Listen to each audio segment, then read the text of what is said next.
section, we're going to talk about computing a confidence interval on the population value of Pearson's correlation.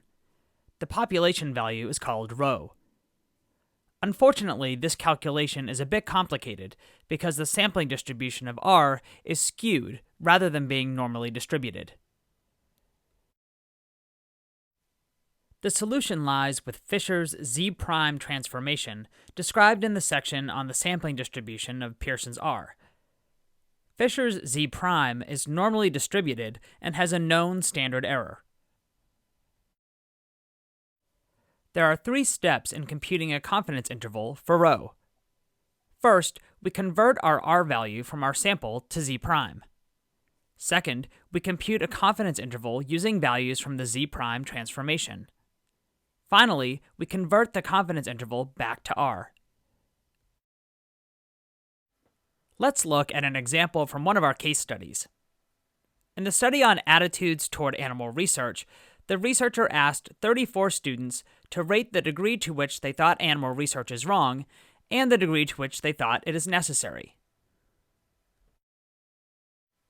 As you might have guessed, the researcher found a negative relationship between these two variables. The R was negative 0.654.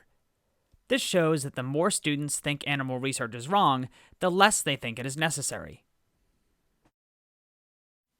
Our task in this section is to compute a 95% confidence interval on ρ for our animal research data. We know that the correlation found in our sample is negative 0.654 and that our sample size is 34, so let's get to work. Remember our three steps? First, we have to convert our R value to Z-prime. If you look up our R value in a transformation table or calculator, you'll find that the value of Z-prime associated with an R of negative 0.654 is negative 0.78. One thing to be aware of when using these tables is that often they only have positive values of R. Fortunately, this is not a big problem, since the only thing that changes is the sign. So, for example, the value of Z-prime associated with an R of 0.654 is 0.78. Therefore, the Z-prime associated with an R of negative 0.654 is negative 0.78. When computing a confidence interval, we need to make sure we have certain information. We need to know that our sampling distribution is normal.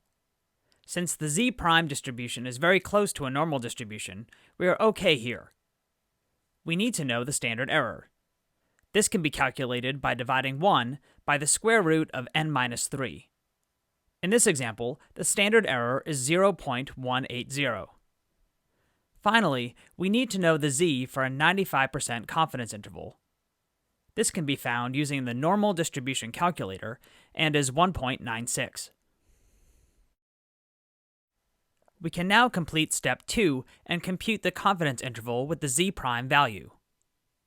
To compute the lower limit, take the Z-prime value minus 1.96 multiplied by 0.18 to get negative 1.13. To compute the upper limit, take the Z-prime value plus 1.96 multiplied by 0.18 to get negative 0.43. The final step is to convert the endpoints of the confidence interval back to R using the same table or calculator we used in step 1. The R associated with the Z-prime of negative 1.13 is negative 0.81, while the R associated with the Z-prime of negative 0.43 is negative 0.40.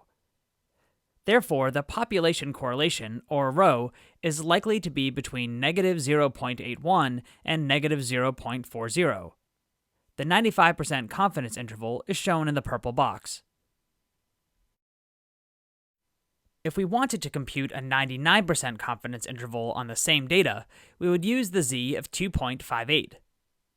To calculate the lower limit, take the Z-prime value minus 2.58 multiplied by 0.18 to get negative 1.24.